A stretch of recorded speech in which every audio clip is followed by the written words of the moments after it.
si dia suka dengan kembaran saya, Kak. Tapi semuanya nggak semudah yang dikira. Saya dan dia tidak bisa bersama karena perbedaan suku. Semoga Allah kuatkan hati saya, karena si dia akan jadi kakak ipar saya.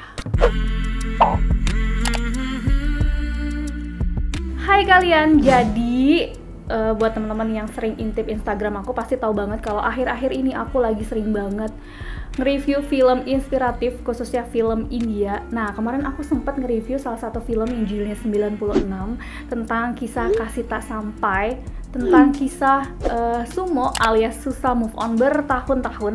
Nah, di Instagram banyak banget yang DM aku kalau mereka tertarik banget pengen nonton filmnya dan penasaran sama kisah filmnya. Dan aku berpikiran kenapa nggak aku tanya aja ya ke teman-teman semuanya. Pernah nggak sih kalian merasakan kisah kasih tak sampai? Cerita dong ke aku. Nah, saat ini aku udah mengumpulkan beberapa cerita yang hari ini mau aku bacain untuk teman-teman semuanya. Wah, seru nih, aku mau ikutan cerita ah. Jadi dulu waktu masih kelas 2 SMP sekitar tahun 2010, aku punya cinta pertama. Aku yang awal deketin dia, tapi cuma dianggap ade-adean aja. Sampai akhirnya dia punya pacar dan kita nggak deket lagi. Tapi saat mau lulus SMP, itu kita deket lagi dan dia kayaknya udah rada balas perasaan aku, Kak. Tapi sayang, dia nunggu sampai lulus SMK buat ngungkapin. By the way, pas lulus SMP, kita lanjut sekolah masih satu yayasan. Lumayan lah ya, masih bisa ketemuan, masih bisa intip-intip dia lagi ngapain gitu kan. Tapi karena kelamaan nunggu, akhirnya aku punya pengganti dia. Dan setelah lulus, dia beneran ungkapin perasaan. Tapi sayang, aku udah gak ada perasaan apa-apa lagi. Oh, jual mahal. Tapi semenjak itu kita udah gak pernah kontekan dan ketemu hampir 5 tahun. Padahal pengen rasanya ketemu, karena menurut aku gak ada salahnya kalau kita temenan. Itu gak mau, udah dijauhin mau temenan. Kadang-kadang perempuan gitu ya, ngelunjak. Aku pernah suka dulu sama satu ikhwan dan selama itu aku pendam sampai pada akhirnya aku sampaikan niatku ingin ta'aruf sama ikhwan tersebut. Tapi ikhwan tersebut lagi belum mau untuk ta'aruf dulu. Setelah itu aku pendam rasa itu sampai pada akhirnya dia menikah sama sahabat dekat aku. Setelah itu aku mulai mengikhlaskan ternyata cinta itu tak harus memiliki. Jika kita cinta karena Allah, maka izinkan dia bersama pilihan dari Allah. Dan aku ikut hadir di akadnya, ya Allah, sumpah. Sahabat dekat aku itu serta foto bareng bersama ikhwan tersebut dengan pilihan Allah. Jangan bilang kamu foto bertiga, terus istrinya kamu crop fotonya, tinggal kamu berdua. Aku bahagia akhirnya sahabat aku menemukan cinta yang selama ini dipendam aja. Masya Allah, ini butuh keikhlasan yang luar biasa. Ternyata dia suka juga dengan ikhwan itu. Allah Maha Adil, siapa yang pantas mendampingi dia yaitu sahabat aku. Jadi aku pakai perantara ustadz untuk ajak ta'aruf teh. Alhamdulillah, semoga lancar. Jadi aku pernah pacaran 2017, 2018 awal putus dan aku sampai sakit DBD gara-gara kepikiran pengen balikan. Aku mohon-mohon ke dia, dia nggak mau balikan. Aku sakit DBD, dia nggak jenguk. Terus dia sampai mengucapkan nggak mau nikahin aku, dia mau ta'aruf katanya. Ya udah, aku berusaha move on, Kak. Kok aku perbaiki diriku, tapi move onku gagal gara-gara ibunya sering WA aku. Anaknya udah gak ada hubungan, ibunya ngejar ya. Terus 2019 bulan November dia deketin aku lagi. Desember akhir dia ke rumah. Aku kira mau silaturahmi, gak taunya ngelamar aku. Aku yang ada di perantauan disuruh pulang sama mama, tapi aku gak ngomong kalau aku mau nerima lamaran dia. Aku pulang kampung karena libur tahun baru, pengen pulang ke rumah istirahat dari hiruk ke kota. Tapi berhubung aku udah pulang ke kampung, ortu ngedesek aku harus terima lamaran dia. Dan terjadilah lamaran itu tanggal 1 Januari. Tapi aku sungguh belum ridho nerima lamaran itu. Aku udah sampaikan ke ortuku, tapi kata ortuku disuruh jalanin aja. Jalanin aja dulu, nantinya gimana nanti. Di sisi lain, aku punya teman yang selalu ada buat aku. Cuma aku nggak tahu kalau dia suka aku apa enggak. Aku malah baru nanya ke dia setelah aku lamaran. Dan dia suka aku, dia bilang siap ngelamar aku lebaran nanti. Tapi aku belum bilang ke dia kalau aku udah dilamar. Aku bilang ke dia telat sekitar bulan Maret awal baru aku kasih tahu. Dia kecewa sama aku, terus bilang ke aku gak bisa lanjut sama aku karena aku udah dilamar. Betul, perempuan yang udah dilamar gak boleh dilamar lagi sebelum dia memutuskan lamaran yang sebelumnya gitu. Jadi jangan ada tikung-tikung di antara proses ta'aruf. Balik lagi ke cowok yang udah ngelamar aku, sebenarnya kecewa aku ke dia belum hilang yang tentang perkataan dia yang gak mau nikahin aku. masih kecewa sama masa lalu. Dia itu posesif, suka ngelarang aku dan DM sama temen cowok, nggak bolehin aku kerja sesuai passion aku di dunia engineer sebagai drafter, sangat nggak dukung karena rasa cemburu dia berlebihan. Ya udah, aku terus terang aja ke dia kalau sikap dia kurang bikin nyaman dan aku nerima lamaran dia belum 100% yakin. Dan akhirnya dia kecewa mungkin dengan perkataanku. Aku udah minta maaf, aku udah bilang mau memperbaiki semua, buka lembaran baru lagi sama dia, nggak inget masa lalu lagi, tapi dia kayak udah nggak mau tahu, udah nggak mau lanjutin hubungan ini sampai ke nikah. Akhirnya bisa dikatakan batal lamarannya, tapi cincin masih sama aku. Karena lagi ada pandemi corona, aku nggak bisa pulang kampung buat balikin cincin dengan baik-baik bareng ortuku. Belum lama ini ibunya sakit, ibunya ngarep bisa diperbaiki hubungan ini, tapi mungkin anaknya udah nggak mau. Ibu saya bilang, kata ibunya, denger-denger dari bapaknya si cowok ini udah deket sama orang lain. Oh my god, so complicated. Dari awal aku udah salah, nggak tegas. Aku sekarang bingung harus gimana. Ketulusan buat jalin sama lamaranku udah ditolak sama dia. Maju, mundur, maju, mundur, maju, mundur. Cantik. Ya mudah-mudahan ya ada titik terang.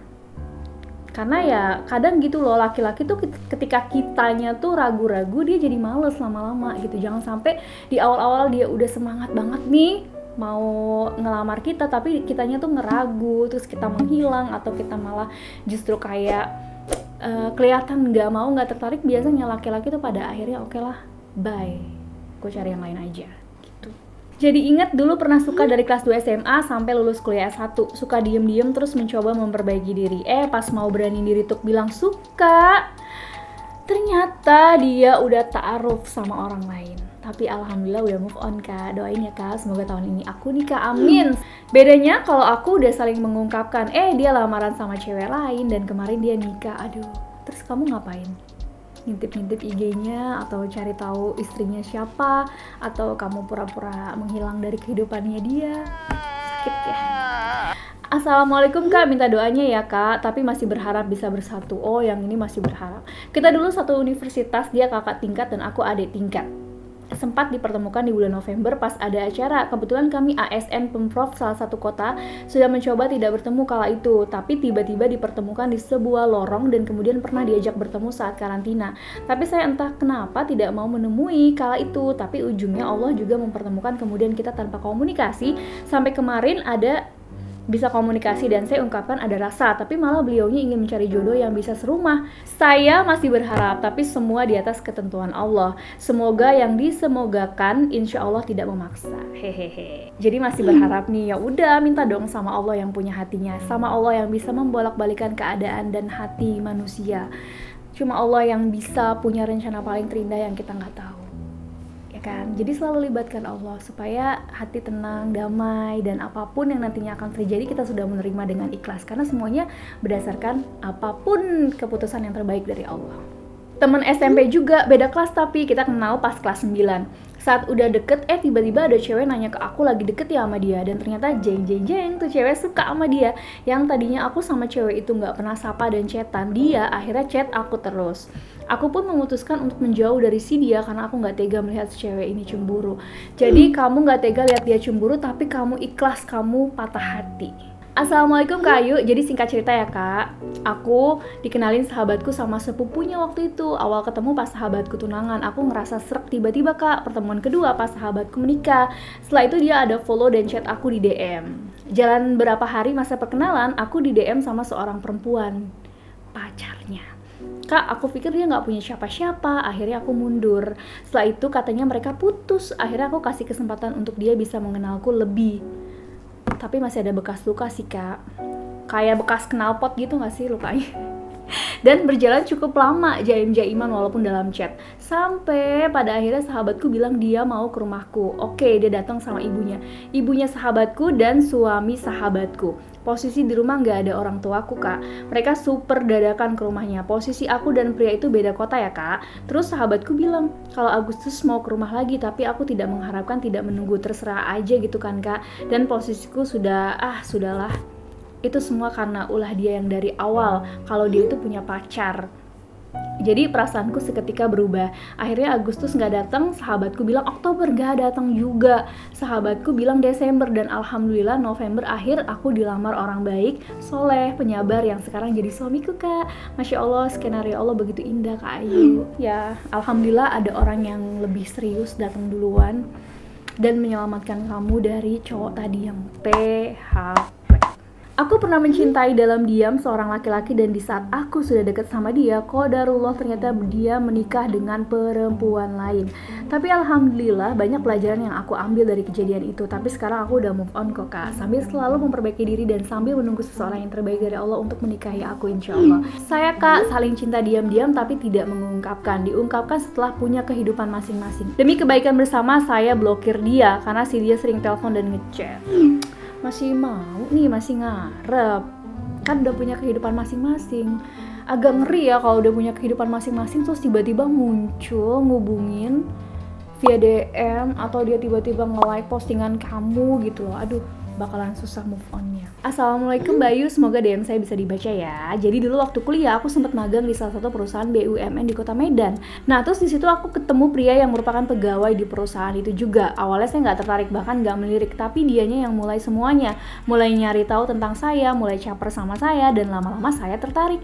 Semakin lama kita semakin deket. Dianya yang sering curi-curi pandang lewat kaca kantor yang kebetulan nembus ke arah saya duduk di kantor. Dan dia juga sering nyari waktu sempit buat nyamperin saya. Tapi semuanya nggak semudah yang dikira. Saya dan dia tidak bisa bersama karena perbedaan suku. Dia mempunyai prinsip bahwa ketika menikah, ia hanya akan menikah dengan wanita bersuku Batak. Sedangkan saya Jawa. Dan juga ibu dia menginginkan menantu seorang PNS. Jadi harus satu suku Batak dan kedua harus PNS. Apalah daya saya yang hanya seorang mahasiswi. Lalu ketika selesai magang, saya berpisah. Dan sekarang dia sudah menikah dengan wanita yang ia cintai. Yang sangat ia cintai. Dan ya, wanita itu yang bersuku Batak. Dan dengan pekerjaan yang cukup dibanggakan ibunya. Dan sebentar lagi akan memiliki anak. Ini kamu stalking gitu ya, jadi tahu dia nikahnya mau yang Batak, terus pekerjaan yang pegawai negeri, terus dia akan memiliki anak. Jangan kepo, nanti galau. Aku juga pernah jadi secret admirer. Aku suka sama dia dari SD, coba kan. Dulu aku semangat ngaji karena ada dia. Mulai dari situ aku kayak suka gitu. Sampai SMP, SMA masih suka. Dia itu rajin ke masjid, Kak. Dia rajin ke masjid buat sholat atau beresin masjid karena dia itu marbot. Kalem, tinggi, aduh, cowok idaman banget waktu itu. Sampai anak-anak Irma, remaja masjid, suka sama dia. Aku pernah memberanikan diri buat chat dia. Ketika dia bales, seneng banget rasanya. Lagu yang dia dengerin, aku suka semua. Pokoknya apapun yang dia suka, aku pasti suka. Aku jadi sedikit admire sampai bertahun-tahun. Kata temen aku, aneh kok kamu suka sih sama dia? Dia kan gak ganteng, be aja. Gak tahu kenapa aku bisa suka sama dia. Kadang aku suka nangis sedih aja gitu, cinta aku gak kesampaian. Dan alhamdulillah aku tersadar bahwa sebaik-baiknya cinta hanya dengan yang halal dan cinta sama Allah. Betul. Bismillah, kalau aku masa SMA dari kelas 1, dulu kenal kakak kelas beda 1 tahun. Ngobrol lewat chat BBM, curhat segala macet, tapi pas ketemu kita sama-sama gak pernah ngobrol secara langsung. Sampai sekarang udah sama-sama kuliah dan gak pernah ngobrol lagi. Pernah dulu ikut lomba puisi bareng dan saling pandang tapi ungkapan dalam diam. Sekarang udah prioritasin masa depan masing-masing, Kak. Salam buat dia. Ya, buat kamu. Bambang ya, yang dulu ikutan lomba puisi yang judulnya Karawang Bekasi. Ya, apa kabar kamu? Apakah kamu masih suka lomba baca puisi juga? Dulu aku pernah ikut lomba puisi juga bareng kamu. Aku judulnya yang Ibu Kita Kartini. Kamu inget gak? Aku tuh, Kak, cinta dalam diam selama 5 tahun. Sebenarnya cowoknya tuh udah bilang suka sama aku tahun kemarin, tapi dia nggak mau pacaran. Dia kepengen nikah, tapi dia minta aku nunggu 1 tahun biar dia bisa nabung gitu. Tapi, Kak, dia malah nggak ada kabar gini. Aku tuh ya mau move on, tapi tiap aku mau move on, dia suka tiba-tiba datang gitu. Berasa hatiku ini kayak terminal bus gitu loh, Kak. Sampai sekarang aku tuh kayak yang masih berharap sama dia. Ya mungkin emang tabungannya belum cukup untuk menikahi kamu. Ya buat laki-laki yang saat ini nih lagi nabung pengen halalin dia, yang udah gak sabar pengen halalin dia, tolong kerja kerasnya jadi 2 kali lipat, kerjanya ditambah, cari kerjaan yang baru yang biasanya kerja dari jam 8 pagi sampai jam 5 sore, tambah sekarang cari yang dari jam 7 sampai jam 12 malam. Jangan kasih kendor. Harga gedung naik setiap tahun, harga catering naik setiap tahun. Oke? Kalau aku bukan kasih tak sampai, tapi kasih yang belum sampai. Kita sama-sama belum menikah. Kagum sama teman kuliah, sejak lulus 4 tahun tidak ada komunikasi. Memberanikan diri minta bantuan ustadz menanyakan tentang ta'aruf ke dia. Ternyata disuruh memantapkan hati dulu dan sholat istikharah. Minta doanya semoga diberi petunjuk Allah yang terbaik. Iya, langkah pertama sebelum kita secara menggebu-gebu memutuskan untuk ta'aruf dengan seseorang adalah istikharah dulu. Betul, jadi mungkin si ustadz ini pengen kamu jangan terlalu terburu-buru dulu. Bener gak sih itu keinginan kamu di dalam hati atau hanya nafsu belaka supaya bisa ngedapetin dia gitu. Jangan lupa nanti malam sholat istikharah ya. Pernah kenalan sama cowok, dia seakan kasih harapan, dia guru dan agamanya oke lah. Tapi ternyata di balik itu ada masalah yang super ruwet sama mantannya, dan akhirnya dia nikah sama mantannya. Tapi alhamdulillah aku gak ngerasa sakit, karena malam sebelum kabar itu aku coba sholat tahajud dan minta sama Allah tunjukin. Dan Allah tunjukin dengan aku bilang sama dia kalau kita gak pantes chat-chatan so mesra gitu. Gue pernah suka sewaktu SMP sama cewek yang super kalem manis, bikin adem senyumannya. Oke, kalem manis, bikin adem senyumannya. Berarti kalau dia bolu, mungkin dia bolu yang spons kali ya. Sampai gue umur 27 masih keinget dia. Beneran, dari SMP tuh mungkin umur berapa ya? 12 kali ya, 12 sampai 27 tahun. Berarti 15 tahun gak move on, cuma pengen sama dia. Dia yang gak sempet dimiliki, gak sempet terungkapkan. Ya bukan masalah gak sempet dimiliki, gak sempet terungkapkan, kan udah 27 tahun. Udah oke banget loh umurnya buat mencari yang baru, untuk ngelamar yang lain, ya kan? Tapi selalu di hati, dan waktu lulus SMP itu langsung dilamar cowok dan udah nikah. Selalu terkenang di lagu Sheila on 7 Pemuja Rahasia. Oke, jadi kamu nih sumo banget ya. Ternyata bukan cewek aja yang susah move on, laki-laki ada juga loh yang susah move on. Sampai saat ini aku belum nemu yang seperti dia. Oh my god, Jupri. Kalau mau nyari yang bener-bener sama dia, pastinya nggak ada yang bener-bener sama 11-12 kayak dia. Cari yang kalem, manis, senyumannya adem, itu banyak gitu. Tapi kalau emang pengen yang mukanya kayak dia, yang hidungnya harus kayak dia, misalkan mancung 5 cm, terus alisnya harus yang warna hitam, bulu matanya harus yang lentik menyentuh alis, ya nggak ada lah, susah. Jangan harus yang sama kayak dia banget gitu, karena udah umur 27 tahun, udah saatnya mencari kehidupan yang baru. Ayolah, move on. Aku Kak suka dengan kakak kelas sejak SMA, sampai akhirnya Allah izinkan untuk satu kantor. Oh berarti dari SMA ke kerja, mungkin udah beberapa tahun ya kamu suka sama laki-laki itu. Setelah 1 tahun kerja, kembaran saya ikut masuk ke kantor yang sama dengan saya.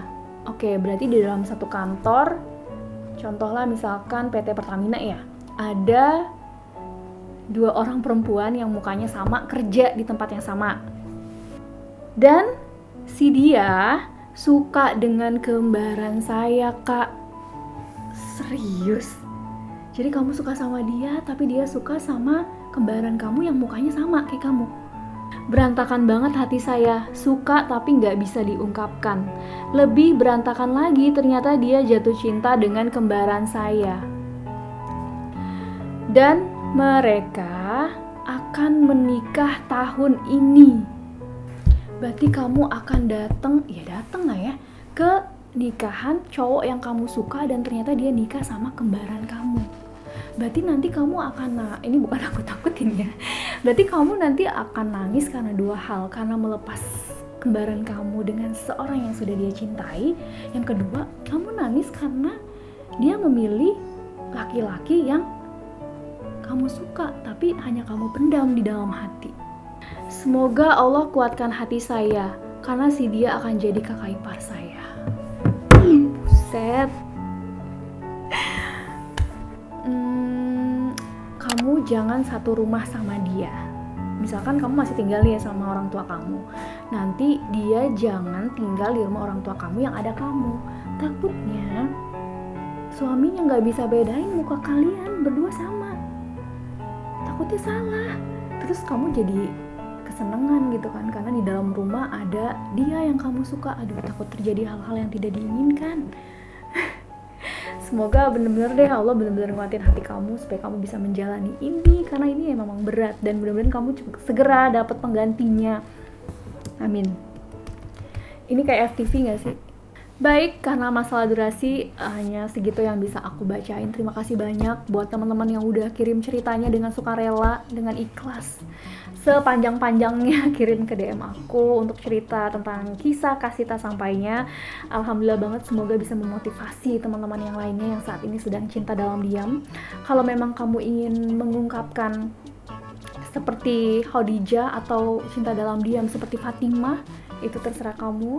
Yang penting tetap di jalan yang baik, tetap di jalan yang benar, jangan sampai salah langkah. Dan buat kamu yang kisah kasihnya tak sampai, mudah-mudahan segera Allah ganti dengan yang jauh lebih baik. Terima kasih teman-teman sudah menonton. Jangan lupa like, comment, subscribe, dan nyalain notifikasinya supaya nggak pernah terlambat nih nonton video-video terbaru di Ayu Mama Lula Production. Sampai ketemu di video-video selanjutnya. Assalamualaikum.